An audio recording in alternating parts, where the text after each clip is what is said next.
All right, we got Chad and Lucas up here. I think Commander GM. Crypto. Yeah, GM. What's up, Chad?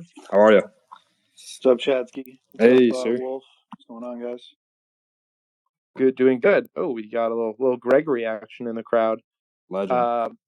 Yeah, absolute legend. So we've been doing a few of these spaces across the past I would say like 4-ish months. I feel like we've had a few, and what it breaks down to is there's more people than ever that want to market their product, especially on Twitter, right? And Twitter's not a platform that really comes with tools for marketing, right? You don't actually want to use Twitter ads or any of those things to really get your product out there. That's not really an effective way to market. So some of the things I think are powerful are things like having you know um, an understanding of how to craft a DM, right? An understanding of how to write copy, an understanding of how to network, and some of those things. So brought on a couple of big networkers today, and wanted to just chat with you guys and Commander Crypto whenever he gets in here, and just talk about some of the ways that we really can excel, within marketing a product. So Luke, you've got the background here, so I'll turn over to you first if you want to kind of first off give an update on how these last couple months have been, and then we can roll into it. Yeah, I mean, when marketing, it's basically the best storyteller wins at the end of the day. If you can actually tell a really concise, good story about any product and like tie a narrative to it and some emotional feelings, you basically win. People start to buy from you. So and you're also not marketing to change people's minds. You're basically marketing to actually find people that already agree with you. So at the end of the day, they just don't know they agree with you yet until you actually send out your message or tell your story. And if they can relate to the story, they'll usually buy from you. So marketing isn't really, if done right, should not be obtrusive. It shouldn't be trying to convince people they absolutely have to have something. They already need in the back of their mind or subconsciously know they need it or want it, desire it, and once you show it to them, that desire just appears brighter rather than this dim light that they don't know they actually want. So at the end of the day, it's like telling a story and also just finding people that agree with you. And on Twitter, especially tools, like the tools are, like you said, running Twitter ads isn't a bad idea, but it's also like it's kind of like in addition to writing great tweets, writing great threads, like basically thinking about like what's your audience actually look like that you want to target because you think that's the right audience. You write content on Twitter, like tweets and threads, to actually target those audiences. So basically creating an archetype around people you actually want to target and then writing content that actually feeds that audience so that they actually know and want to follow you, because your timeline is like a Netflix series. You want it to be able to be bingeable. When you scroll down someone's timeline and it's not bingeable and it's content that's people are reading and they're not being entertained by it, or entertained either by learning or entertained by laughing or entertained by basically saying, wow, I really can relate to what they're saying, or wow, I just learned something new. Teaching moments. If you do that and you make your Twitter threads or your Twitter feed bingeable content, like a series, you basically win also, because that's the first taste people get of you. Is they go to your profile, they look at what your background is in your profile, and then they scroll down and read the first like 5 or 10 tweets. And if it's crap, they won't. They'll be like, okay, this guy just like does this, or this girl just does that, and it doesn't really speak to me. So just think about making your timeline bingeable content and interesting to the people you're looking to target. Okay, so I think you made a point right there. And first, I want to bring it to Chad, but then when I bring it back to you, I actually want you to kind of walk through your bio and how you have yours set up in order to be a more marketable presence. So that'll be the next step I come back to you on. Chad, let's bring it to you first. You're the deal McCore. You network a lot on here. What's worked for you, and what are some of the things that you have tried maybe that haven't worked? Yeah. So I think there's really a lot of things that I've tried. I've tried way too much stuff sometimes. But I think first, I think you really gotta take a step back. I think like Lucas was saying, you have to, I think, identify a bunch of things here. You have to identify what you're really trying to target. And so if you're trying to target NFTs, that's great, right? I think that's something that we are all really know here, but there's plenty of other niches that you can really target. So I think you got to start with where you really want to target, right? So I think can't really start with 5 different niches and then try to attack it. It's just one person can't do that many niches. So I think starting with one niche first, and then I think you need to target kind of 4 people in that space to really get either a great network or 4 types of people really to either get a great network or some sort of base of whether it's for investment, support, following, whatever it is. I think if you target these kind of 4 types of people, you'll do well. So the first is kind of the influencer, which is arguably someone like you, Wolf, Lucas. Maybe Lucas wouldn't consider himself an influencer. Maybe Greg, and trying to connect with these people. 2 is kind of the key opinion leaders, so people that are just generally seen in X space. So for this example, kind of the NFT space as the some of the smartest people, and so that can also have overlap, right, with influencers as well as key opinion leaders. So I think that's kind of the second part. 3, I would say the I personally, right, I really wanted to target these types of people, so it was the kind of VCs in that niche as well. So trying to connect with the uh, I don't know, just the people with the money or deploying money into that space, either have pretty incredible reach or looking to actively deploy, etc. So that's kind of the third, and then fourth um, is really the it's a hard term. I don't know. It could be the generally well connected. It could be the just generally wealthy. Maybe the top collectors. And a lot of these really have overlap, right? So there's some people that are influencers now, as well as seen as key opinion leaders, as well as VCs, as well as just really connected, right? So like, there's one person that you could talk to that does all of those, that could take care of a lot of this stuff, a lot of the more heavy work. But those are the 4 types of kind of people that I really tried to connect with or talk to. And so I think first you need to really just do those 2 things, right? Identify the niche you want to target, and then identify those 4 types of people, and then go after it, right?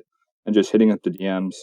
And I also, with that, I think what worked for me was I approach it just like, hey, like, let's connect, or hey, let's do this. I tried to think of something that I really enjoyed, as well as maybe in niche.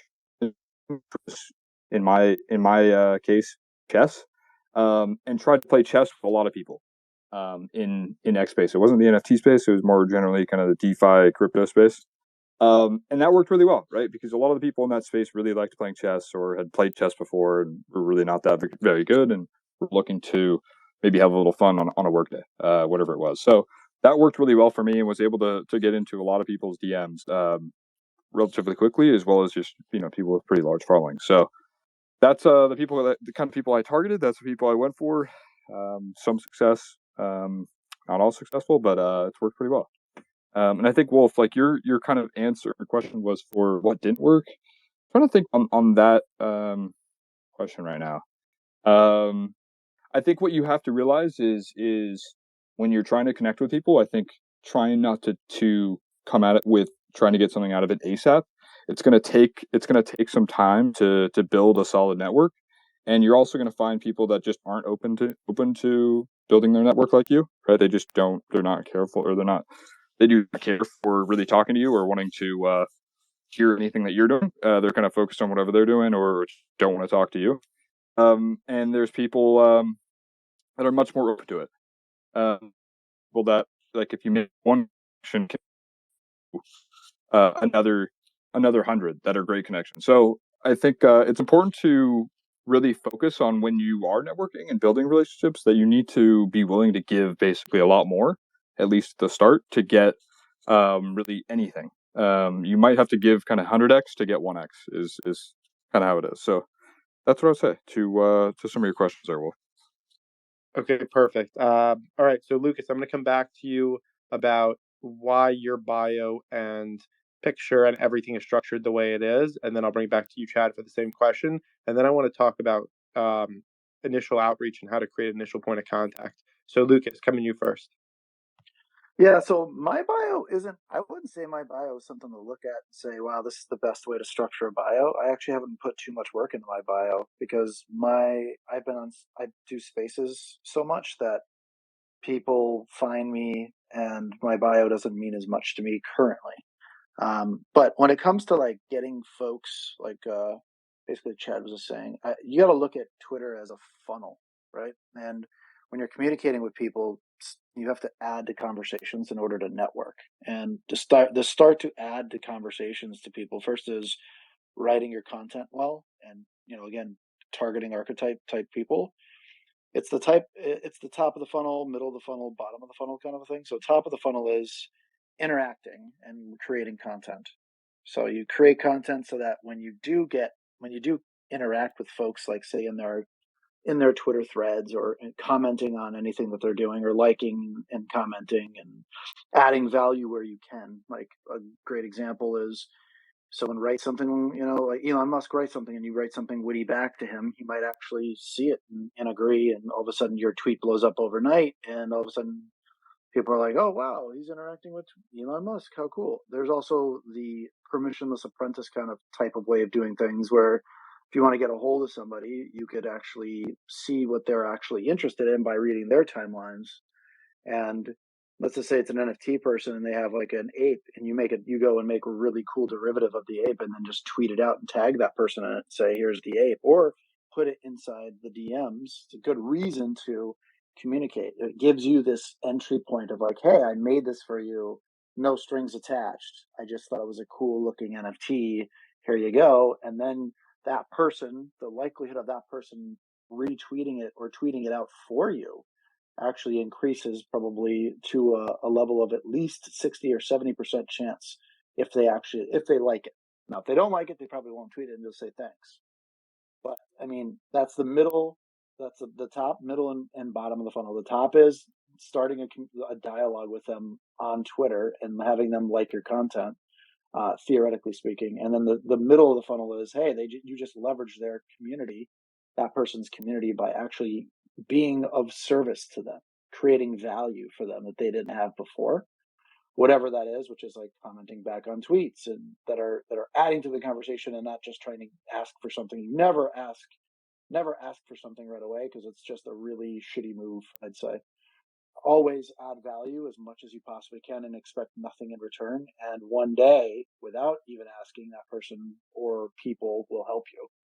Whether you want it or not, they'll just reach out and be like, hey, you know what? I just retweeted this tweet that I saw that I really liked yours. Or, you made that art for me that one time that you didn't have to, and you just leveraged my audience, and now I like you. I'm going to start following you. And once they follow you, that's kind of the middle to the bottom of the funnel. And now you actually have a person who you targeted, communicating with you at the top of the funnel, retweeting things for you at the middle of the funnel, and at the bottom of the funnel is now following you, and you guys actually have a dialogue and created a connection.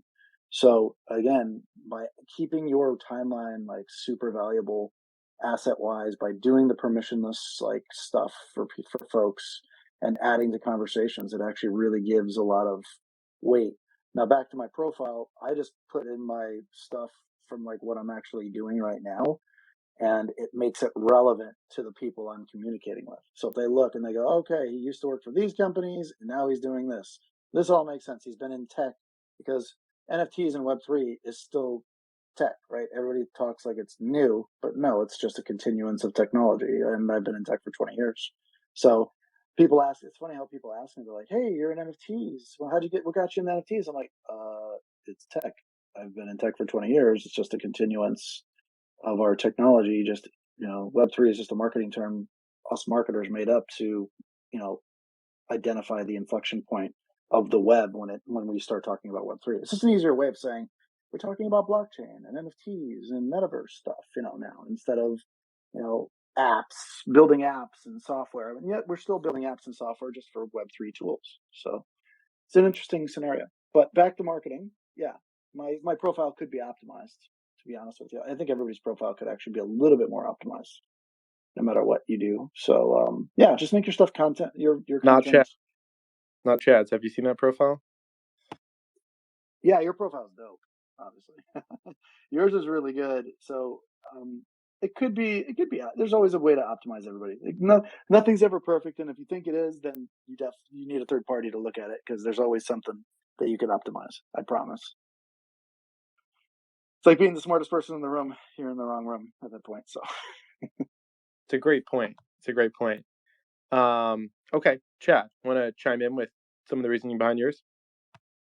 Yeah, I think your bio should. I mean, it really depends, right? So I think someone like Wolf um, is definitely arguably more professional, right? So like his bio is should kind of represent that as well. So he's really trying to run essentially a business through Twitter and a number of other platforms as well. And so his basically, and what it should really always state is exactly, not exactly, but what you're generally doing. And most likely what you're generally doing is what you're also probably generally trying to target. And so if you try to target that area, that's where you're probably going to get a good amount of the followers from. And if you're trying to target that area, I'm guessing the people on the other end of that are also interested in the same things you are, but they want to see what you're actually doing in your bio. And so I think someone like Wolf's bio, where it really quick discusses or quickly um, shows like he's done and really focuses on Twitter Spaces, and has some quick metrics on that.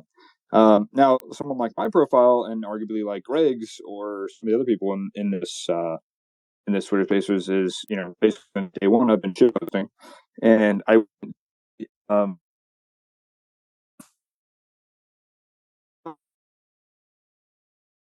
and Wolf and Lucas, you probably know that I've probably changed my profile picture 40 times and my name and my and way too many times. So I made a bunch of mistakes. So just probably don't do that. Try and stick with something for as long as you possibly can. And I think a profile picture and the name and all that sort of stuff, keeping that pretty similar, uh, is all great for kind of like, and it's worked out pretty well. Nice. Yeah, I'd say, I kind of tweak mine here and there. I try to put different stuff in it.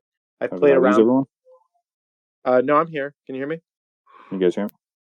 Yeah, we can Yeah, hear you, we can hear Chad. you. I got Okay. rogue. Sorry about that. Yeah. Yeah, I mean, Spaces has been glitchy today. These spaces where I open a space and just run it for hours and hours and hours, sometimes they start glitching around that 3, 4 hour point. I had one that went 6 hours last night, and around like the 4.5 hour point, my sound completely cut out, and I had to come in on my other phone and moderate as co-host. So who knows? I'm at a, I'm at this week's been intense because I'm headed to a conference next week. So I figure I just nailed it. I'm at 43.5 hours of space so far this week. So Lucas, you can relate. Huh. Oh, yeah, yeah, dude. No doubt about it. There's a lot. It's a lot of time, and it definitely takes a lot out of you. People might not know this, but Wolf is one of the hardest working dudes in the space. You probably do know this actually. And I can tell you, being in spaces, it's funny. Like a lot of people, they're like, "Yo, we're going on like a 2 hour space, man. This is crazy." Well, me and Wolf, at least I know for me, at my point, I can speak for my point. I've done like 8 to 15, 16 straight hours in the space before, and I don't lose my voice. So I don't know. I don't know. I can't relate to people who like do like a 2, 3 hour space. I'm like, I'm losing my voice. I can't talk anymore. Yeah. Yeah, I guess I'm just a talker. Yeah, I drink a lot of water, and I definitely am a talker.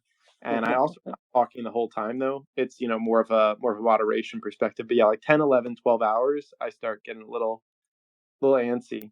My eyes start like freaking out to be honest because I'm staring at screens for so much of that time because I have like two screens up right now, and the You phone. fancy. You phone. fancy, bro.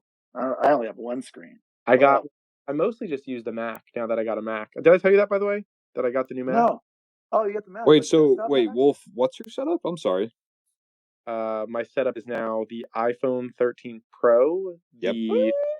the 16-inch MacBook Pro with the M1 chip, Yep. and then I still have my other computer, so I still have the Dell XPS 15, so I Got it. kind of use that side when I need like a second thing, which is helpful. Okay. And I bought a mouse that just has a button on the side, and when I click the button, it switches over to the other Oh, computer. that's sweet. Yeah, How did you get that though? How do you, Logitech. I've never seen one of those. Logitech. No, pretty good. TV. It's got That's cool. lets you connect up to three different devices and just click Oh wow, it over. that's sweet. Yeah. Yeah, and then I also have my other phone still, which I do bring in my personal a lot of these spaces. I just use my old Gotcha. Galaxy S10. I think. Yeah. Yeah, but Lucas, I'm in the system now. I've got the AirPods, the MacBook, and the iPhone. Tell me you're not like happier for it, right? Yeah, well, first off, it all was an upgrade. Obviously, I hadn't had like a new device, and I bought this laptop my sophomore year of college. I'm pretty sure. So my other Damn, dude. laptop. So it'd been a minute, and certainly there's stuff on the Mac that I definitely do like. The iPhone's cool. The iPhone's nice. There's definitely some stuff with an iPhone. It's gonna. I can feel it how hard it'll be to get out if I ever did want to. Like, I wouldn't want to get out, man. I have to admit, iOS, like I was definitely not an I was a PC and Android maxi, and then I went and was forced to get an iPhone for a company I was working at, and they were like, "You gotta get all Mac stuff." I'm like, "Oh God, here we go." Got it, and it like literally, I was like, "What was I thinking? Why? How did it take me this long to get here? What was I?" It's so much better. And you got like AirPlay stuff right to your Apple TV or right to your laptop or if you have a desktop. I mean, Yeah, it just works so seamlessly that it's super productive. It makes you just super. It helps you be super productive. yeah. I need to get one of the newer MacBooks. yeah, Mine's definitely slowing down. I Yeah, will. same here. I got an extra one here, like brand new, Yeah. just sitting here. I haven't even touched yet, but I Um, definitely I gotta use it. I It's will yeah. hard say. to. Um, I will say that the what do you call it? The uh the like system crossover, how like I can see my texts and everything on the computer, and Oh, I it's nice, huh? yeah, and I can just like pull stuff up right away. I'll say a lot of it is very helpful. And then also this whole just like moving between screens on like the desktop, or you could just like swipe, or I just have it mapped like a button on my mouse where I can just click a button and it moves from like, oh, you're in, Discord now. Now you're on your this, whatever. This isn't a space about Apple products, but we got a little bit off course there for a second. Let's bring it back. So we're talking marketing here. Ashley, what's going on? Honestly,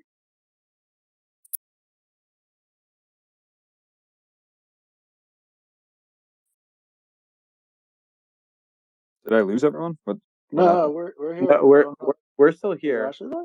Oh, it Um, doesn't show Ashley as a speaker for me. oh Oh, really? it shows for me. Huh? Yeah, does show her for Oh, me. laggy. I was gonna Ashley, can we get you in here? I was gonna play her song, you know. David.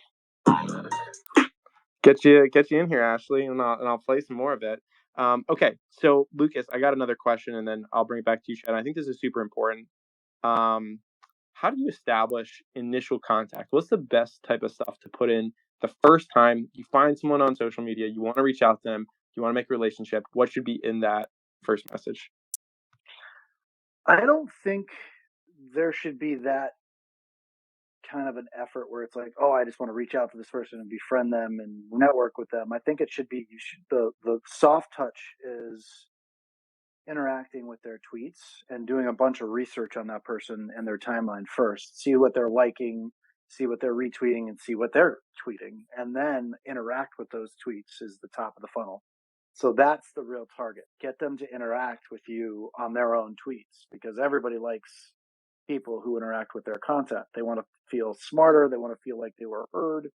They want to feel like, oh, this guy, this person, this guy, girl gets me. You know what I mean? Like, and then when you get them to interact with you once, get them to interact a couple more times, and then you slowly make a couple of moves, like shoot into their DMs and say, hey, I really enjoyed this tweet.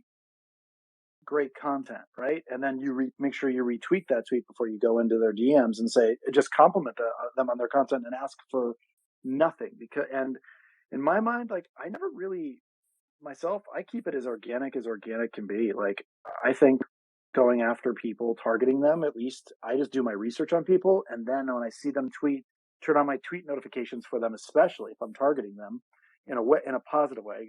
Guys, by the way, don't target people in a negative way, and like go out guns ablazing, asking for things from them at all times, because that'll never work. So turn on tweet notifications, do your research on their tweets that they're tweeting, and make sure you know their background really, really well. And then, like I said, interact with their tweets, and then eventually make it into their inbox if their DMs are open, and say, "Hey, I really enjoyed this tweet. This makes a lot of sense," and add value to it, and say, "Thanks, thanks for the great content," and just compliment them.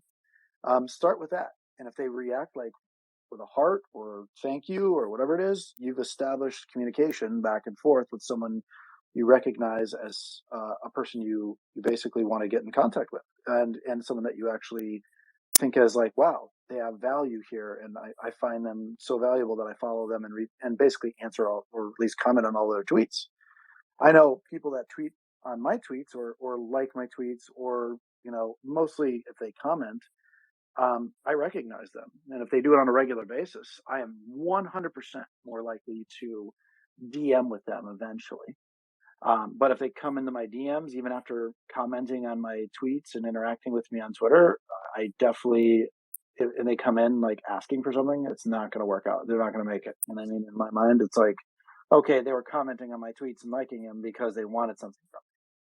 So you have to slowly build that relationship up. I think it's critical to have patience, because if you're like got metrics of like success and you're like, I need to hit these goals in like the next 2 weeks, which means I have to communicate with these 20 people and at least get 5 of them to do something for me. That's a shitty way of doing business. Just, I want these 5 people to follow me back, to think I'm a smart and a thought leader, and I have something to add value, add value to the conversation, add value to their lives, add value wherever you can, and earn their respect.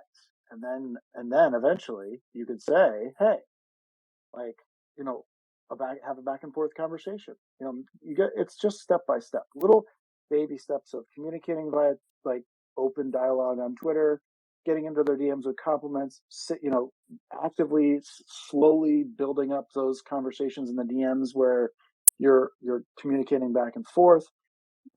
Have them on a Twitter space. Everybody now has the ability to do Twitter spaces. Like, compliment them. Say, hey, you know what? I'd love to interview you. You're somebody I find fascinating. And once you open that door of asking smart questions, and people know when you've done research on them, they know whether or not like you're someone of value, because you actually value them so much that you actually did your research, you did your homework. Doing your homework is critical. Research, research, research. And when you think you've done enough research, do some more research. And research has never let me down. It'll only let you down if you don't do enough of it. And again, eventually, you don't have to ask them to do anything. They'll offer to do something for you, or they'll just do it, like retweet something that they like of yours, or retweet something that they could see that you like. But it's all about establishing a real personable relationship, whether it is on Twitter or not. But once you get them on audio like this, like I feel like Wolf, Gavin, sorry, Gav. I feel like I know you so well that when I meet you, man, You can like call we're me. gonna be fast. We're gonna be fast friends. You know what I mean? Like it's gonna be like instantaneous. Like, yeah, what's up? I feel the same way about Ashley and Chad. Like I've talked with you guys enough to know that once I meet you in real life, it's gonna be like the real deal.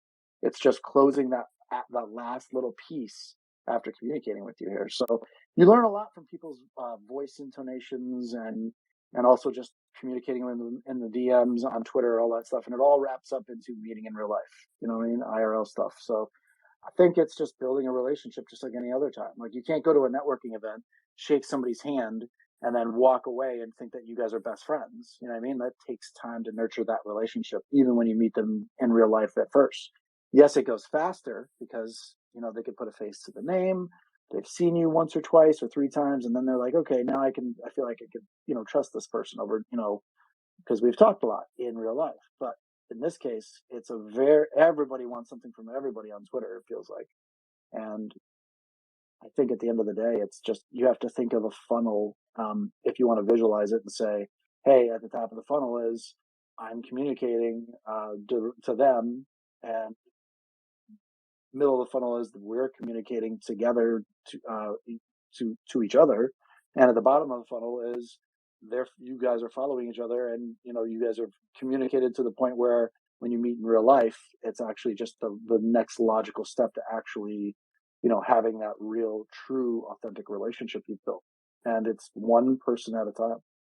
Building 1,000 true fans is a critical step to success in this space. So you do that by putting out great content and just following the steps I just said, is just slowly building relationships, And I know everybody's so impatient to build these relationships, but I sure as heck wouldn't be friends with you, Wolf, if it wasn't over time. You know what I mean? Like at first I didn't know who you were, and then we built, after being in spaces together, pretty strong relationship. And we just started, we even did it Zoom and stuff like that. So like, at the end of the day, it's like that took time. It wasn't overnight.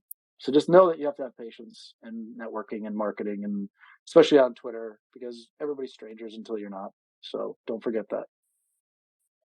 Yeah, great points there. I think there's a lot to extrapolate from that. The first part being, if you want to get in touch with someone, it's very, very valuable to spend even a month or two in their comment section first, adding value to a significant number of their posts before you slide in. Because if the first time that they ever see you is in the DMs, it's going to be very tough to get that reply back. But if they've seen you coming in spaces, on the comment sections, regularly doing it, just throw notifications for a month and just do it. It's worth it if you want to build that relationship. I know I'm much, much, much more likely to respond back to people that I've, recognized and seen and be like, oh, okay, they actually care. They're not just trying to, slide in and get something. So that's a huge part of it. And then number two, as well, as I think a little bit of the content that goes into that DM is very important as well. And I can talk a little bit more on that. But real quick, Ashley, we do have you on now, right? Yeah, sorry about that. All I right, literally got a call from Ike as soon as you made me speaker, of course. So all right. So let's play a little intro for a second.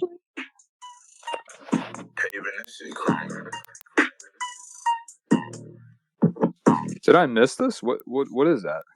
This is Ashley. Give it a sec. Give it a sec. my rap. I'm confused. Titty queen in your city. Oh shit. I got titty scene. My girls with me. We don't keep it clean. Okay. And it's tease up my titties on your. That's hilarious. Yeah, pretty That tough. sounds. Wait, that sounds like Missy Elliott over here. Is that on That's really YouTube Ashley. or That's where is dope. that? And Titty It's YouTube, Spotify, What? iTunes. You It's broke up. everywhere. It's on every platform. It's called Titty Queen by Ashley Jeez. and That's badass. That's awesome. Hey, is Ashley Love you talking? for I can't playing hear her. that. she It's is still talking. serves as listener. Yeah, she is talking. Oh shit. Yeah, I can't Can hear you her hear at all. me? Should I come back? I guess I'll try and come back. Yeah, try come back. Ashley, give us a couple minutes here. You have worked in this marketing space for a little while now. I know that we both have. We've worked with a number of different companies, projects, etc. What's a successful way for someone to, build a relationship with you on Twitter? Well, I was listening to what you were saying before, and I definitely agree that if somebody slides into my DMs immediately and is trying to get me to, especially if they're trying to get me to shill something, that is a big no-no for me. Like, I really enjoy like a back and forth. Like, before I ever work with any company, I actually, end up talking to them over the phone. Like, I have a video meeting with them. I like to see their face. I like to, make sure that what I'm doing with them is, legitimate, because like you don't get the same feelings over, Twitter as you do like in person. And of course, if you meet them over the phone or in Zoom meetings, of course it's still not the same as in person. But it's such a good way to connect. Like, even though, a lot of the times we're doing Twitter spaces and DMs, like I still like kind of, I guess I like, the old fashioned Zoom or whatever, if you can call it old fashioned, kind of feels like that now. But, um, I was actually, there was one guy that I was following. I can't remember his name now, but of course I'll probably think of it in a minute. But one of the biggest things that he said to me in marketing, he said, if you want to get a hold of somebody quickly, and also like if you want to build that relationship with them, responding to them within the first 10 minutes that they post something is absolutely crucial, because after the first 10 minutes they either have so many notifications or they have so many other things that they're doing, they kind of abandon the post, which is kind of true if you think about any post that you do. Like, the first 10 minutes, you're super engaged. After that, you've got other things that you want to do. So if you have, say if you have somebody that you really, really want to work with, you really admire them, comments in the first 10 minutes, build that relationship, wait till they at least like or comments or reply or something before you reach out to them. All the connections that I've made, have been with people that I've really spent a long time, like I've spent a long time cultivating those relationships. It's just not, back whenever NFTs kind of first started. Well, I mean, they started a long time ago, but I feel like last year was really whenever they started kind of pop off, and I feel like anything could sell very quickly. People could just tweet about it and it's just fine, whatever. But I actually did an article with Vice recently about like marketing and using, influencer marketing as well as just general marketing. And people have been so dishonest in their marketing, or there's so many rug pulls that have existed. Marketing's so much harder these days. So that's something you got to be aware of, that people like myself, Wolf, anybody on this panel, I'm sure if you're gonna see somebody just randomly pop up, no mutuals, no nothing, it's just gonna be a red flag immediately. Yeah, that's definitely a great point. Having mutuals is huge as well. If you really want to build up your way to a specific person, but perhaps you don't think you're going to get an initial reply, it's also helpful to find who else is in their network that you may be able to get in touch with and then work your way over. I did that a ton in the beginning of Twitter. And, it's also been, it really hasn't been that long. I mean, honestly, about 12, 13 months ago, my account had 300 followers, maybe less. Yeah, Um, it was a year ago. Like literally this right now. Like it literally was a year ago. I That's when remember that. Twitter Spaces, like, yeah, it's crazy, isn't it? Like it feels like 3 years ago, but yeah, I mean, it's yeah, it's definitely been a journey and a lot of, come up and a lot of things have happened along that line. But I just remember, in the beginning, really trying to get into people's comment sections. Once I had a few people, slid in, then said, hey, here's an idea that I have, or here's something I'm working on. Do you know anyone else that this could be good for? They would introduce me to the next person. Even that one line warm intro of, hey, this person's going to reach out to you, that's how you get in, right? That's how then you get into the Zoom meeting and then you can work your magic at that point. I think there are some important things that you could put in the DM as well.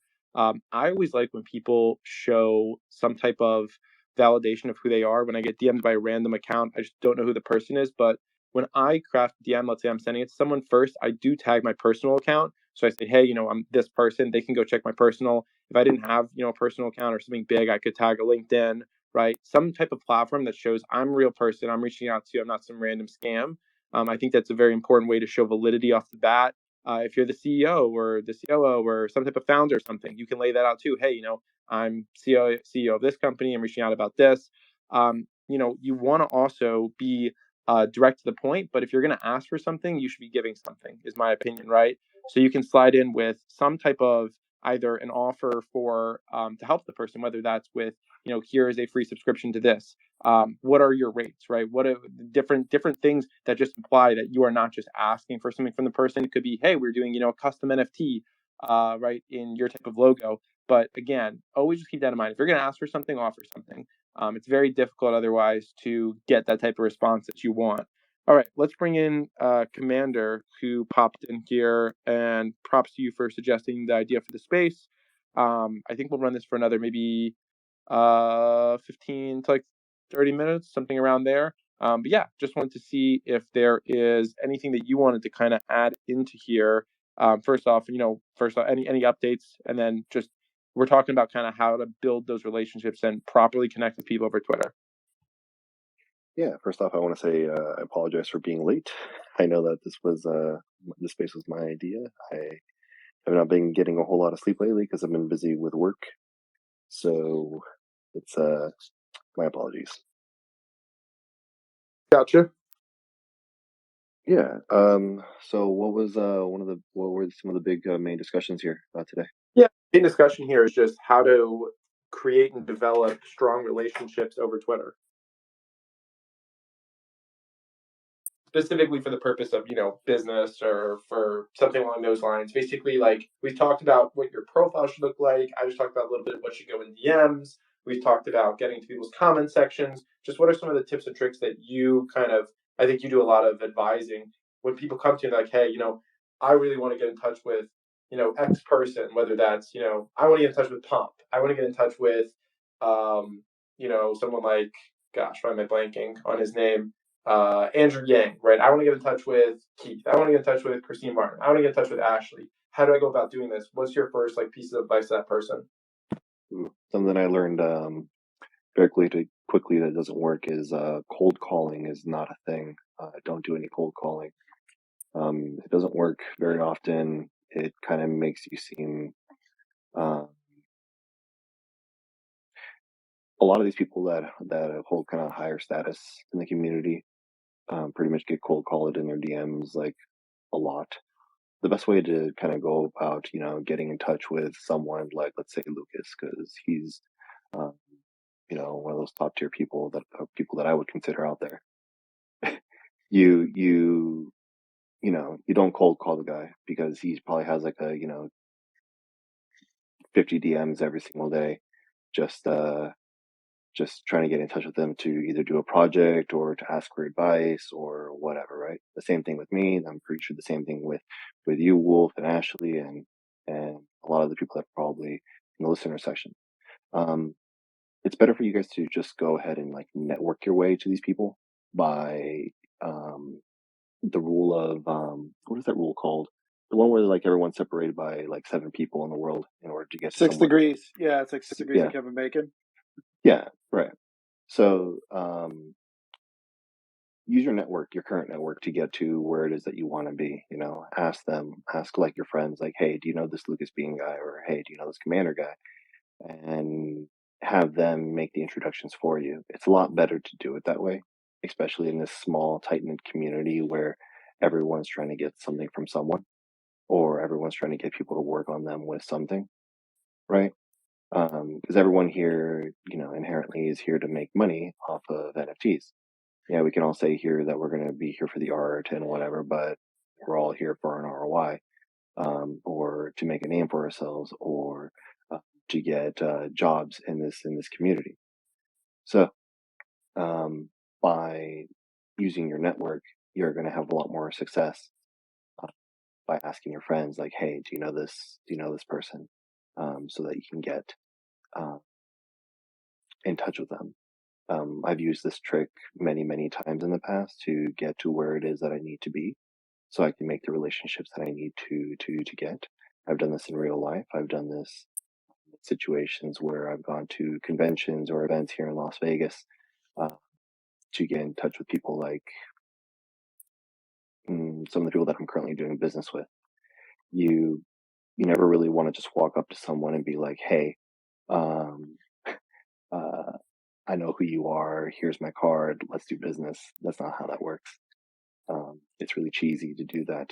It's better for you to um, have an introduction being made for you, or instead of coming at someone with a straight business approach, create a memorable experience with that person at a convention or in a space that shows relatability by doing something fun that isn't super business like. So, like for instance, when you're at a convention and you happen to run across Lucas, he's more likely to remember you if you get drunk with him and wake up somewhere with him blacked out, or that's going to be something that's far more memorable to do, so that later on down the line you can tap in with a person and be like, all right, remember me? I'm that guy that you woke up on the side of the road at NYC NFT or whatever. These are far True. better approaches to expanding your network, especially when you're trying to gain access to top level people. Sweet. Yeah, I think a good amount of that makes sense to me. Chad, I want to bring you back into this for a second. Feels like you're doing like 10 meetings a day with different people. How does most of that get set up?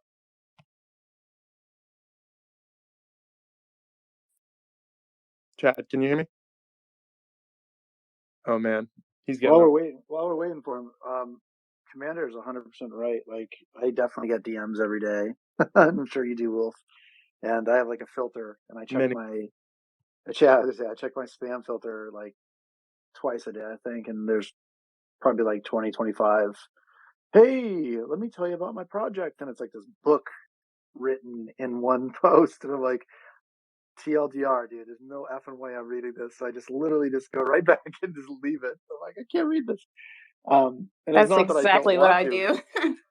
Yeah, exactly. See, actually, exactly. I feel the same way. It's It's crazy, and it's overwhelming. you know, yeah, it's crazy that, and it's not their fault. They just don't know any better, or it is their fault and they're lazy. Because I can tell you, I have in real life events too, and people come up to me all the time and it's like, "Hey, let me talk to you, and I want to tell you everything about me," and it's like, yeah, sorry, everybody wants to come up and talk to me and tell me about themselves, but that's not how this works. Like I just instantly have my I like to call it my rollout. You know what I mean? Like someone's like talking to me, I'm like, hold that thought, wait 1 second, I'll be right back, and I never come back just because I know everybody wants something from me. So I just like I call it my rollout. I'm like, okay, I'm gonna roll out of this conversation and roll out of this conversation, and you come up to somebody in their DMs and you make it all about you.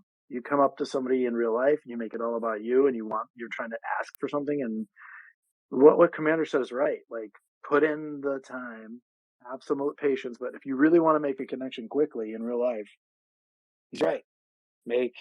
Do something that's going to add value, or not really add value if you're wicked hungover the next day, as that story went. Finding yourself on the side of the road, like the hangover. Yeah, it's definitely interesting to like put in the time with the person. Especially, again, it's all about putting in the time. And if you can actually in real life put in the time with somebody at an event, and you like just to say a conference, and you see that same person over the next 2 or 3 days, like don't stalk them, but if you actually just happen to be there and all of a sudden you're buying them a drink and like, hey, let's chat a minute and add value to that conversation. Maybe they don't want to talk about what they're doing anymore. Maybe they're trying to unwind. Know your audience is another thing. Like, know what frame of mind your audience is in. And I mean, your audience means not just like 5 or 10 people you're talking to or your Twitter followers. It's know your audience. If you're talking to that one person, that is your audience. Like if someone comes up to me and I'm their audience, that's their audience. So know what I'm already thinking and talking about. Maybe not thinking, but at least if I'm talking to somebody else, or I'm standing at a bar ordering a drink, or I'm looking at my phone and texting, like probably not the best time to come up and talk to me if I'm like literally on my phone texting. If I put my phone away or I look uncomfortable and I'm standing there alone, then that's a good time to be like, hey, how's it going? I saw you before. Great talk on a panel, or saw you at this panel discussion. What do you think of it? You know what I mean? Like start a conversation that's not about you, is the key, and just take it from there. And it's just natural to me, I guess, conversations, and maybe it's not so natural to some people where it's like you have to have this natural way of like start with a conversation and maybe buy the person a drink without that person asking.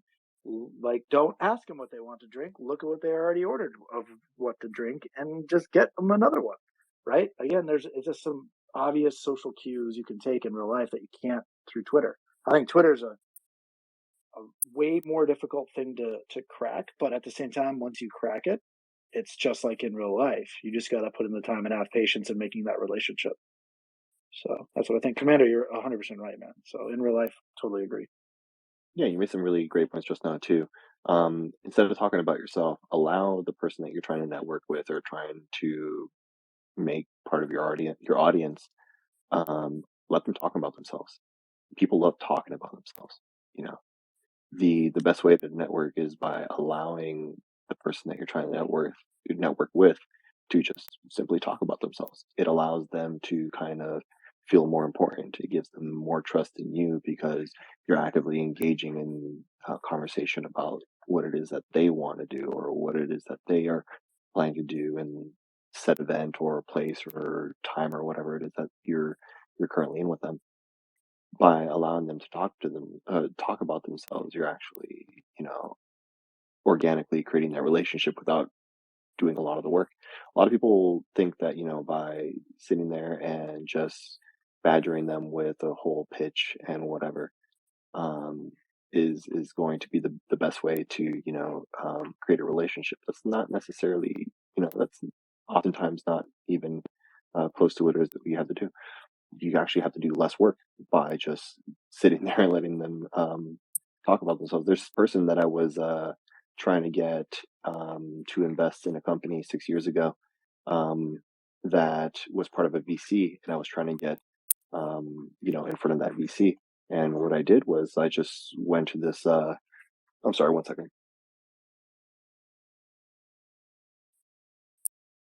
Best way to get VC interested, by the way, at least I found, is ask for advice and they give you money.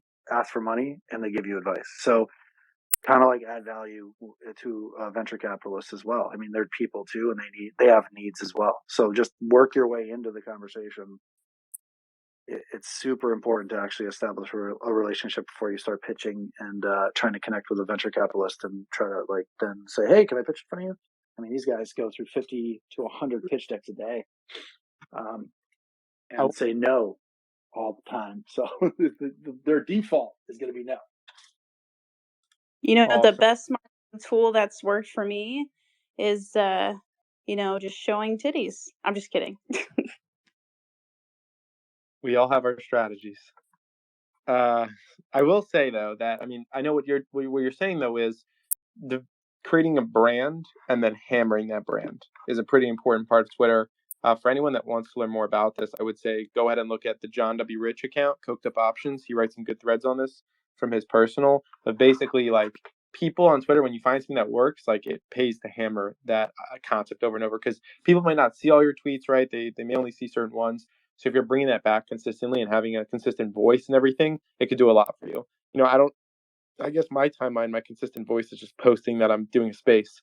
But, for others, there's more valuable ways to do it. I'm certainly working on my content. I want to go over real quick DMs that are not going to get you an answer, just so people know things to not do. Don't DM someone and ask them if you can ask them a question. Do not.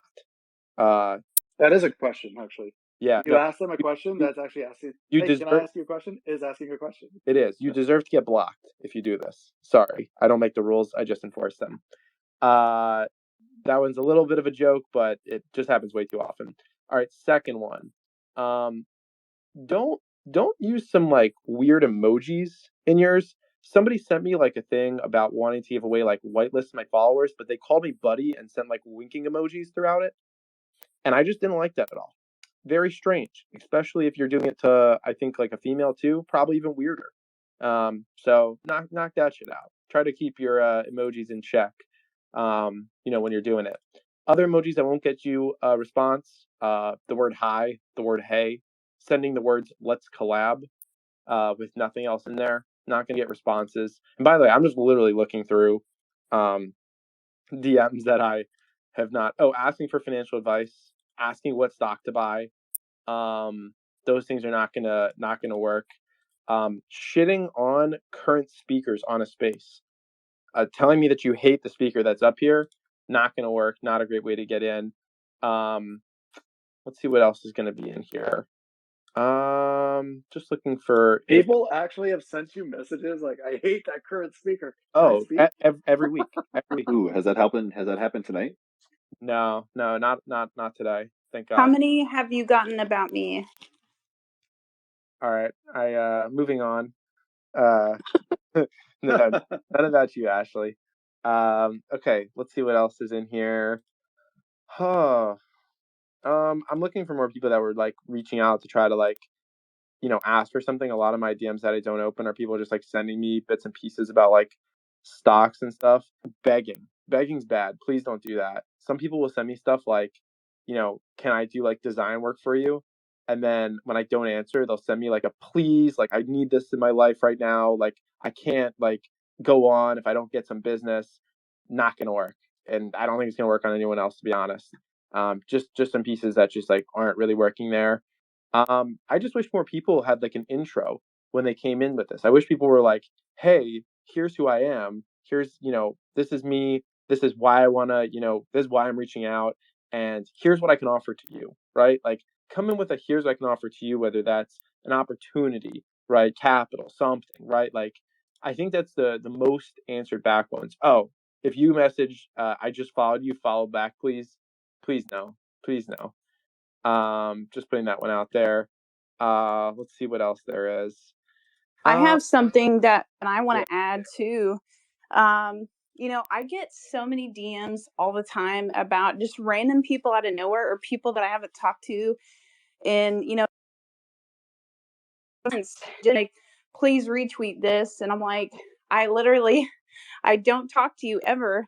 And the first thing that you say to me is retweet this tweet. And the worst part about that is, somebody will be like, well, I'll pay you to retweet it. And I'm like, well, you can't disclose that you've been paid for a retweet. It's that's really frustrating to me. Yeah, yeah. I suppose you'd have to comment underneath their post, right? But then you have to charge for the comment, disclosing that you've been paid for the retweet. It's the double whammy. Yeah, Um, there's also don't write TLDR. Like, do not post inside someone else's DMs a book about whatever you want them to know. Like, concatenate what you're like writing, make it super bulleted. Like, we're talking like make it super concise so that I can read it in like 5 seconds or less. Because if you literally have a book, just having a big text block, like instantly, I'm just like, you're done. It's over with. I'm not reading it. I don't read long text messages from my friends. Why would I read it from a stranger that's in my DMs on Twitter? yeah, So I want to go over a couple that I do think work. And sometimes they are too long, but sometimes there's some good things. Like someone sent me one about how they are building a high rise in the metaverse and they want to basically have like a little wolf world inside the main lobby where people can use their 3D avatars to like walk into like a little space that's dedicated to me and interact and I can put information in there. And they sent pictures with it and they signed it off, cheers with their name. And like it was honestly a pretty good DM. And I went back and forth with them a few times and asked questions, and now we're doing it, right? Like, and it's happening, and they even sent me an update today. So I thought that one was a pretty good one where someone reached out and like it made sense how they reached out. I'm trying to look to see if there's some others that I got recently. People that are just like appreciative, like that's always a good way to come out. You may not get an answer, but like just sending someone like thank you so much for everything you do. Like if it's someone that's really helped you out, right? Maybe they got you some good trades. Send them like, hey, thank you. That trade went 100% for me. That made my day. That was huge. You'll probably get into an acceptance. Maybe they'll just heart it or something, right? But now you're like inside the DMs, so you're kind of on a different playing ground than you would be elsewhere. So I would say that that is one good way to go about it. Let's see. I'm trying to just look to see if there's kind of like anything else that makes sense. Asking for like discount codes and stuff. Everyone has like all their stuff that they affiliate for. So that's one good way to probably get into the DMs. Um, I don't know. I'm mostly DMing other people to be honest. So it's not like I often I, I'm honestly like DMing people as much as I'm getting cold DMs or if not more. So just a couple of things to put out there. I'm still just like looking through these tweets to see if there's anything. Try to have good Something that tweets. I really like, Yeah. also, projects reach out to me for marketing. I really like when they, I really enjoy, when people give, whitelist and then say, I would like you to award whitelist to other people. So like you're offering that, which really only works for like, legitimate projects, but it's really nice to be able to offer like your audience something too, like especially if you're, like your main goal is to cater to your audience. Yeah, yeah, solid point. It can come off right or it can come off wrong. I've had people that will be like, claim your pen-free whitelist to distribute to your audience, and that one just never goes over super well with me. So it can go really back and forth. I'll definitely agree with it on that one. All right, we're a little bit past 3 here, so this one's running over an hour.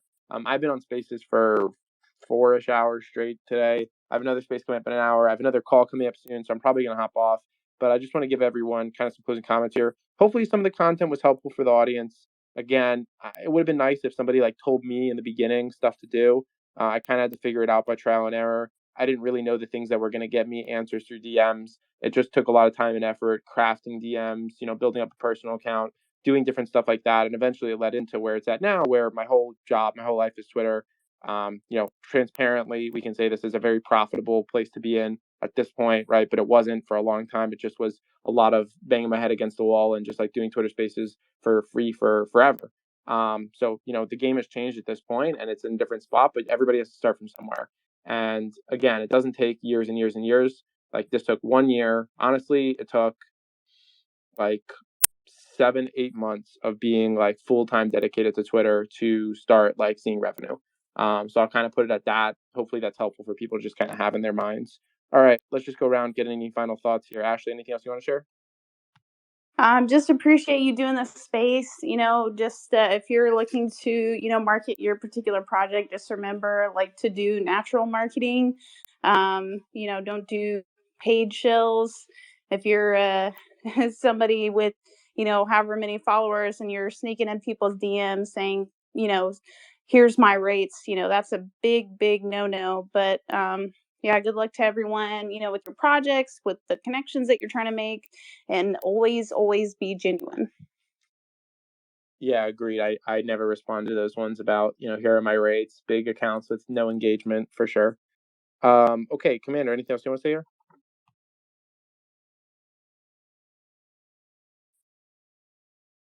Commander? I can go for now, dude, if you want. He Yeah, might be go. on it.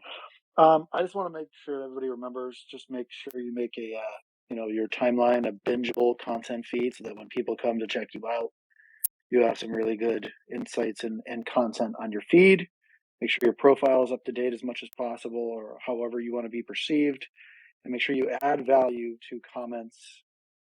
Start off slow with somebody rather than just trying to jump in their DMs and ask for something. Build the relationship. I know we're all impatient in this world. We want it yesterday, but at the end of the day, like when you build a relationship over days, weeks, months, you get way more out of that relationship and friendship than you would ever get out of like just fire and forgetting, you know, messages to people, which is really, really just a bad practice. Like it's not about the quantity you sent out; it's about the quality you establish over time. Quantity only works if you're doing like guerrilla type marketing, or let's just say direct response type marketing, and that's not how you develop a relationship. Direct response is not how you develop a relationship.